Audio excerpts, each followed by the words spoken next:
ridiculous fondling cardboard.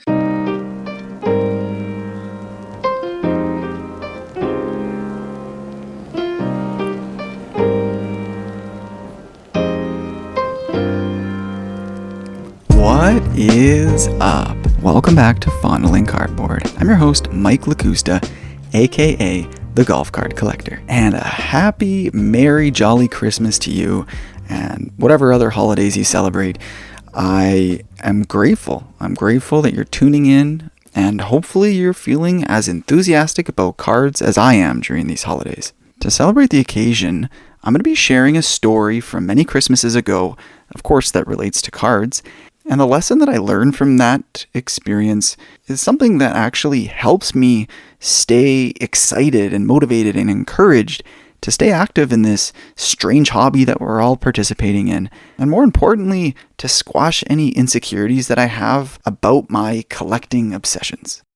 I'm sure you can relate to some of it, at least, and I hope you enjoy the narrative.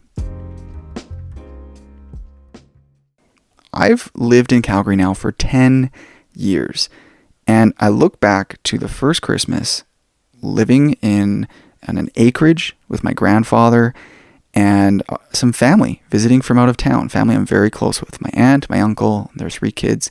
Technically they're my cousins, but they're quite a bit younger than me, and so we grew up with them calling me uncle, and I've treated them like my nephews and my niece. And that particular Christmas, they were really into Pokemon cards, and so we would play on the carpet of my grandfather's living room, and I was pretty excited to see them really getting into the hobby. And it was at a time where I wasn't quite back into cards at that particular point, but it really pulled me in. I went and pulled out all my old Pokemon cards and showed them to them. And at one point before Christmas, we even went to the biggest local card shop here in Calgary. I taught them about buying singles versus packs and deck building. At one point, I pulled out my old binder of my rarest childhood cards to show to them. And we had a wonderfully wholesome night. And on Christmas Eve, I fell asleep on the couch, which is where I was sleeping, because with all the family visiting, I gave up the bed that I was using. And on Christmas Day, what do you think they gave me for Christmas? Of course, it was a pack of cards. And although I wasn't actively playing Magic the Gathering, the game at the time, I did love the excitement of opening packs, and I had given them the name of a set that held some of the fondest memories from back in my childhood. And when I opened the pack, I actually pulled one of the top rares in the set, and I was really happy with it. A few years later, I realized that I couldn't find my Pokemon cards. That binder that I mentioned, the one with all my rarest, shiniest cards. And man, that was really disappointing. I mean, I moved on. People lose material possessions in life, but it sucked. If you haven't already, rewind all the way to the start of Fondling Cardboard, where I shared my origin story, my introduction to cards being Pokemon, and the experiences I went through in my childhood, bouncing around between homes and schools and back and forth between parents in different countries. And I'll be frank, I never really had an end game for those Pokemon cards. They're really just things that would take up space in my storage or on my shelf. But looking back at that wild experience, it's important to have those ties to that part of my life. And like I talked about a few weeks ago in the episode about your inner child collector and making change in your collection, in some cases I really valued those cards because of the good memories associated with them, but more so, and this might just be specific to me, the connection to that period in my life is really almost like a therapy session because of the difficult times and how cards help me get through that. It's not necessarily fond memories, but looking at those cards can spark memories and the feelings and thoughts that I was going through around that time of my life and help me process them now that I have a developed brain and I'm adult and I have my own kids. So I've got things that I can reflect on and empathy that I could have towards my parents who maybe I thought could have handled things differently, but now I can understand the positions they were put in. Anyways, I don't need to get too deep into it, but if you haven't already, check out my origin story, episode 1, as well as the inner child episode from a few weeks ago. So needless to say, that Pokemon collection was important to me. And fast forward 8 years or something like that, and something triggered my memory. I went and checked under that couch that I had slept on, and I found it. I found the binder. It had gotten tucked under the couch somehow, and I thought I'd lost it for almost a decade. And aside from the thousands of dollars of value in that binder, I recovered memories attached to those cards. And since then, our grandfather has passed away, and he's somebody who I was extremely close with. I lived with him. He was one of the biggest influences on my life. And those kids, my nephews and niece, were connected by these times in the past. Even just recording this gives me a warm, fuzzy feeling because I love them and I love my grandfather so much. And aside from my wife and my kids, those are my closest people. And I'm connected to them through cards, celebrating holidays with cards, having fun with cards.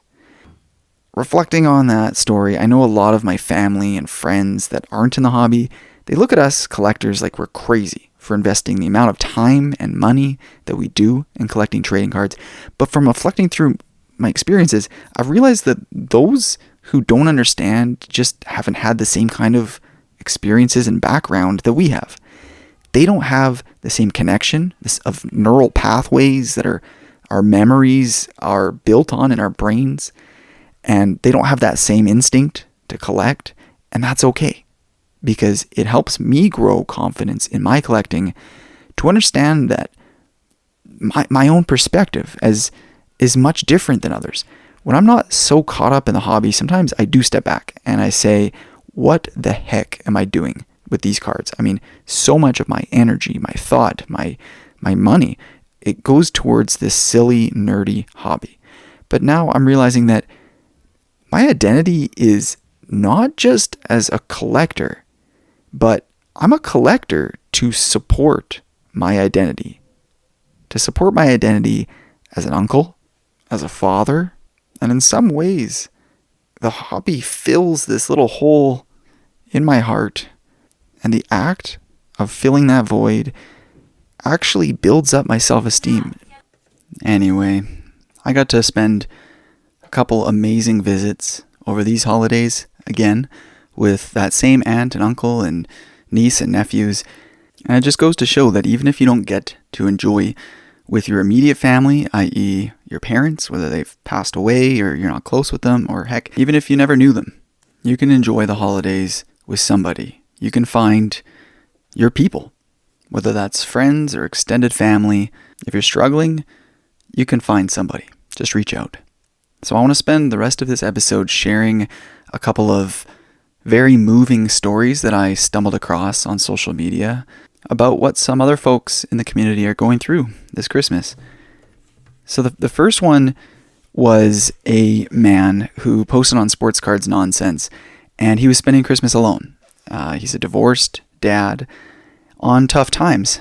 No money for cards, no time with his teenage kids over Christmas, and I don't have the post in front of me, but he basically said that Christmas was a really rough day, and he posted a picture of his room decorated from floor to ceiling with Caitlin Clark posters and cards and all kinds of memorabilia. It's obvious, where his fandom lies. And to be frank, just a bit of cynical thinking on my part, and knowing how brutal the people can be in the Sports Cards Nonsense group, I expected people to be giving this guy flack for showing off his Caitlin Clark collection and, whining about not having money for cards, or for even thinking about cards during the holidays when his priorities should lie just with his kids and trying to improve his situation.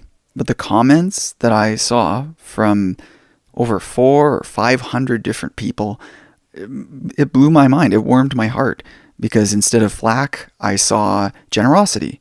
I saw people sharing uplifting words, people who were in similar situations, commiserating, or actually not commiserating, more standing together on tough times. Somebody said, judging by your collection and what's on the TV right now, you look like you'd be an awesome dude to watch sports with. Somebody even offered to buy him a hobby box of whatever product he wanted. I mean, I'm sure it's within a reasonable price range, but there was so much kindness. And I just loved to see our hobby rallying to support somebody and bring them up when they're down. And the fact that I had cynical expectations and it turned out to be the complete opposite, it was more than a relief. It was inspiring.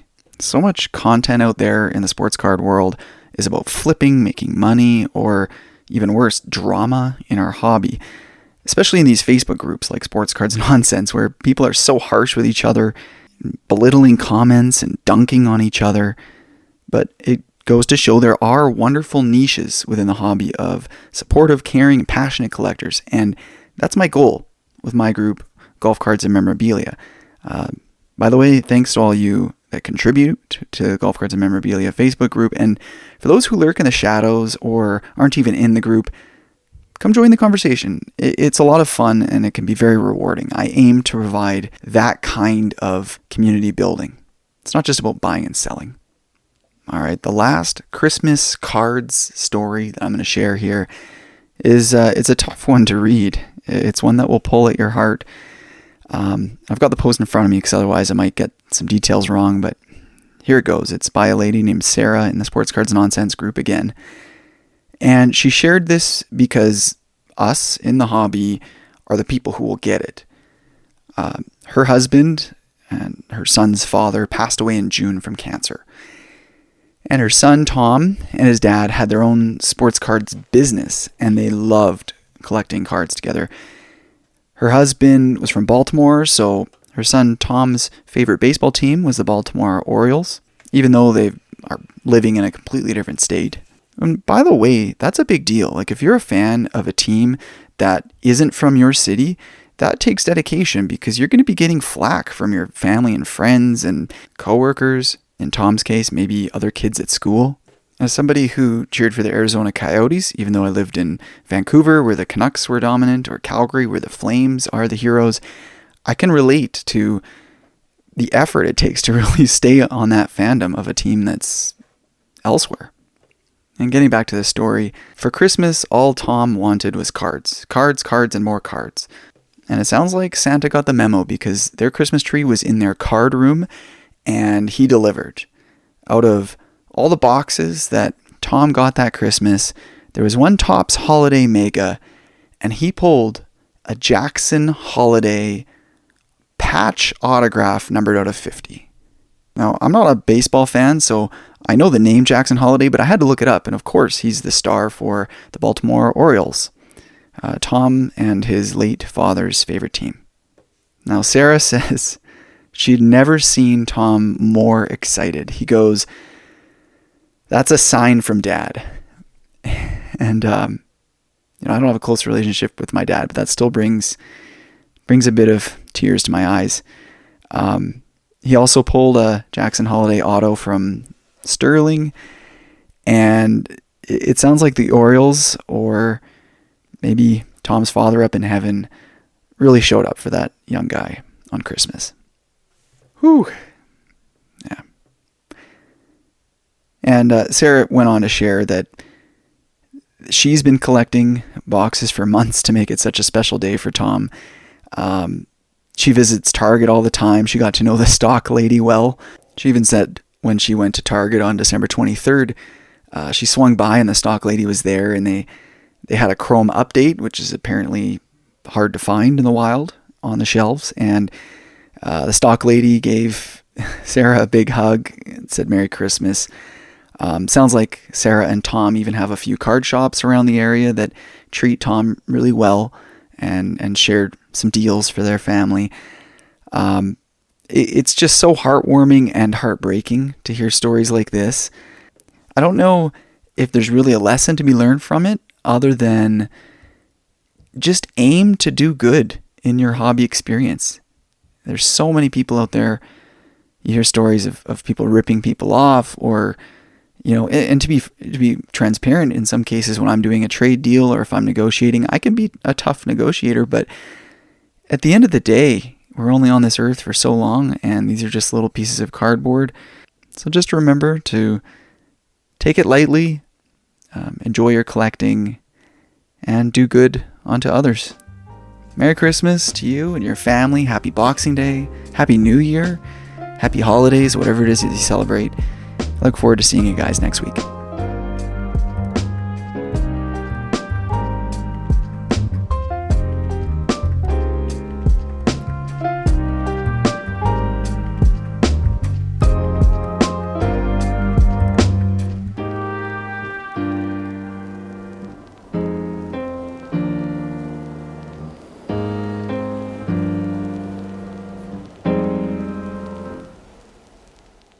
Ridiculous golf card collector.